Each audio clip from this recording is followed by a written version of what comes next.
कभी सोचा है, एक छोटा सा राज्य, एक विशाल साम्राज्य आखिर कैसे बन जाता है? आज हम भारत के पहले महान साम्राज्य मौर्य साम्राज्य के ब्लूप्रिंट को समझेंगे और देखेंगे कि कैसे उन्होंने पूरे उपमहाद्वीप पर अपनी शक्ति का परचम लहराया। तो चलिए सबसे पहले एक बुनियादी सवाल से शुरू करते हैं। एक राजा और एक सम्राट, आखिर इनमें फर्क क्या होता है? क्या यह सिर्फ एक टाइटल की बात है? जी नहीं, असल फर्क है स्केल और पावर का।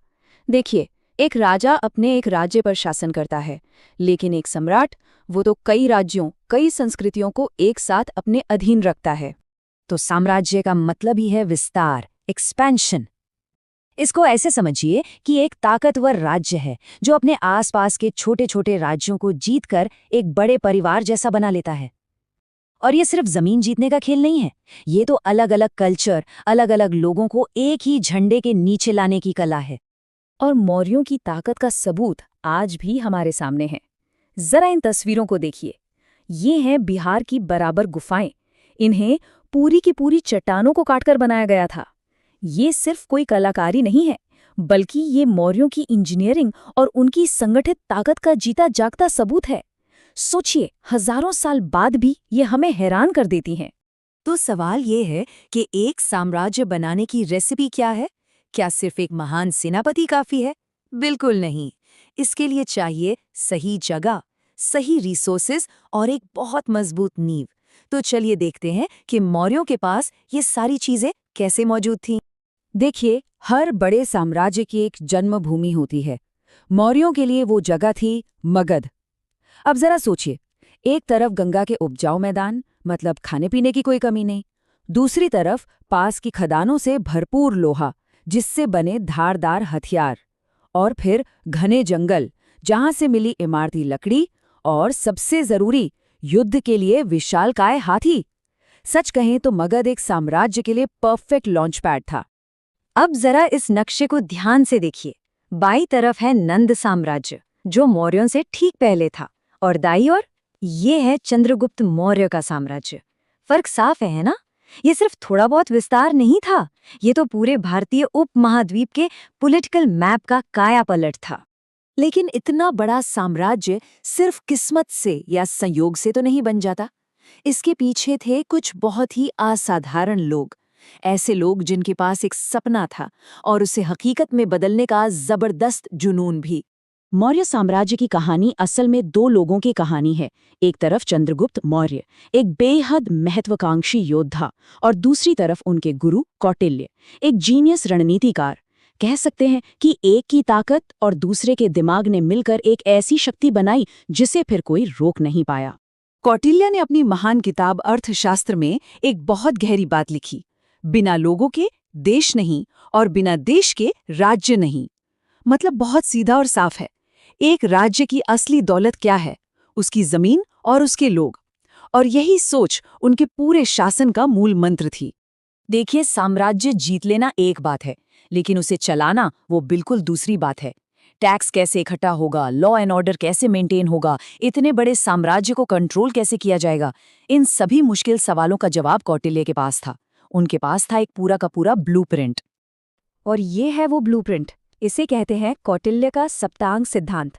सप्तांग मतलब 7 अंग। कौटिल्य ने राज्य को एक इंसान के शरीर की तरह देखा, जिसके 7 सबसे जरूरी हिस्से हैं। और जैसे हमारे शरीर के सारे अंग मिलकर काम करते हैं, ठीक वैसे ही राज्य के ये 7 अंग उसे मजबूत और जिंदा रखते हैं। अब इन 7 अंगों में से 4 तो सबसे ज्यादा जरूरी थे। पहला, स्वामी यानी खुद राजा। दूसरा, अमात्य यानी उसके मंत्री और अफसर। तीसरा, कोष मतलब खजाना और पैसा। और चौथा, दंड यानी सेना। तो राजा, मंत्री, पैसा और फौज, यही वो 4 पहिए थे जिन पर मौर्य साम्राज्य की गाड़ी दौड़ रही थी। यही उसका असली इंजन था। लेकिन मौर्य साम्राज्य की कहानी सिर्फ ताकत और दिमाग की ही नहीं है।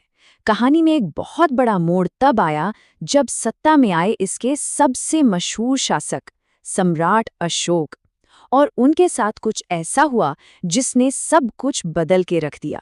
शुरुआत में तो अशोक ने भी अपने पूर्वजों की तरह ही तलवार के दम पर साम्राज्य को और फैलाया। लेकिन फिर आया कलिंग का युद्ध। और ये युद्ध बाकी युद्धों जैसा नहीं था। ये एक भयानक नरसंहार था जिसमें कहते हैं लाखों लोग मारे गए थे। इस एक युद्ध ने इतिहास की धारा ही मोड़ दी। कलिंग में हुए उस भयानक विनाश को अपनी आंखों से देखकर अशोक का दिल पूरी तरह दहल गया। सोचिए, एक सम्राट जो अपनी ताकत के चरम पर था, उसने उसी हिंसा को छोड़ दिया जिसने उसे इतना शक्तिशाली बनाया था। ये एक ऐसा फैसला था जिसने इतिहास बदल दिया। उन्होंने हमेशा हमेशा के लिए युद्ध को अलविदा कह दिया। इसके बाद अशोक ने अपनी पूरी पॉलिसी ही बदल दी। उन्होंने भेरी घोष यानी युद्ध के नगाड़ों की जगह धम्म घोष यानी धर्म और नेकी की आवाज को अपनाया। अब जीत तलवार से नहीं बल्कि लोगों का दिल जीतकर हासिल की जाएगी। उस जमाने के लिए ये एक क्रांतिकारी सोच थी। और अशोक सिर्फ ये सोचकर चुप नहीं बैठे। उन्होंने अपने इस नए संदेश को पूरे साम्राज्य में फैलाया। उन्होंने इसे पत्थर के बड़े बड़े खंभों और चट्टानों पर खुदवाया ताकि हर कोई इसे पढ़ सके और समझ सके। इनमें से कई आज भी मौजूद हैं और हमें उनकी कहानी सुनाते हैं। असल में उन्होंने कम्युनिकेशन को गवर्नेंस का एक ताकतवर हथियार बना दिया था। तो सवाल उठता है कि इस प्राचीन साम्राज्य का आज के समय में हमारे लिए क्या मतलब है।